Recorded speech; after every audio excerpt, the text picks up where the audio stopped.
This year brought us #Gamergate, Microsoft owning Minecraft all of a sudden, and more controversies than you could shake a Wiimote at. Whether you've been voicing your opinion on every buyout and controversy, or skipping it all because you don't really care and would rather just play video games, here's a quickie lowdown on 4 of this year's biggest game industry dramas.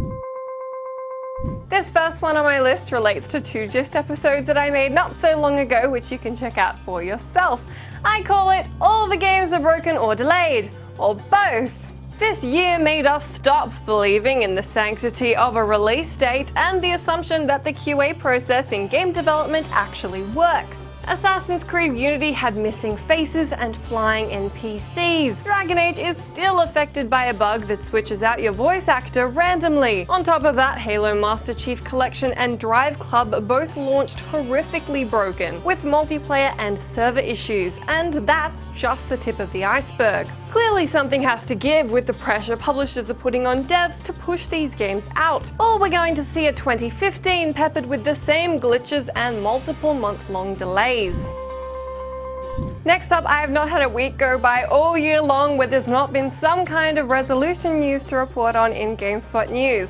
This year has had a serious case of resolution gate. Whether we wanted to hear about it or not, this year cemented how much a bunch of people cared about the fact that there is evidently no graphical parity between consoles. While PC fans sat back, grabbed their popcorn and enjoyed the show, fans of either the PS4 or Xbox One took to the console war battlegrounds to discuss whose console was doing a better job. Some of the drama came about due to the fact that it became obvious the PS4 was more technically capable than its Microsoft-built adversary. Microsoft responded by giving developers the option to use the processing power reserved for the Kinect and apps to instead help boost game performance. It was a whole thing, it's still a thing, and execs at Ubisoft aren't making things a whole lot better by suggesting they kept the resolutions the same for Assassin's Creed Unity on both major consoles to avoid arguments. That statement was retracted, but who's to say it's not still true?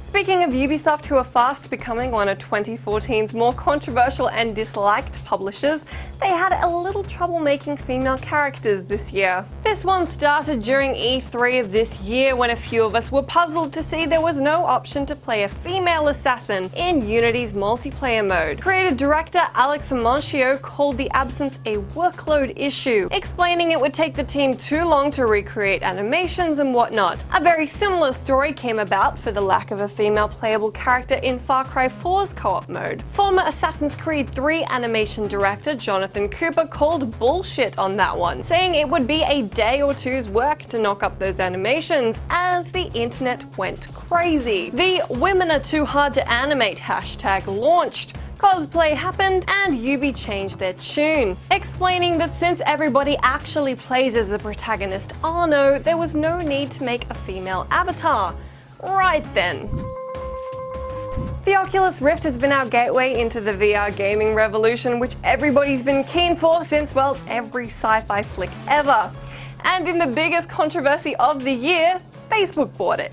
Facebook buying virtual reality company Oculus VR for $2 billion caused a huge drama earlier this year among a lot of people. For the Kickstarter backers who wanted to support the independent creators and not an evil social media giant. For Minecraft creator Notch, who cancelled the previously announced Oculus version of Minecraft, an act that caused Cliff Bleszinski to call him a pouty kid. And for those of us who don't like the idea of playing Farmville or Mafia Wars in 2D, and are afraid of it plaguing the VR games market. Realistically, Farmville probably won't come to Oculus, and you probably won't need to let the device access your personal Facebook page. Nonetheless, the buyout taught an unfortunate lesson to Kickstarter backers, who realized they ultimately had no say in the product they threw their money at. And some of you became a little disenchanted with the future of virtual reality.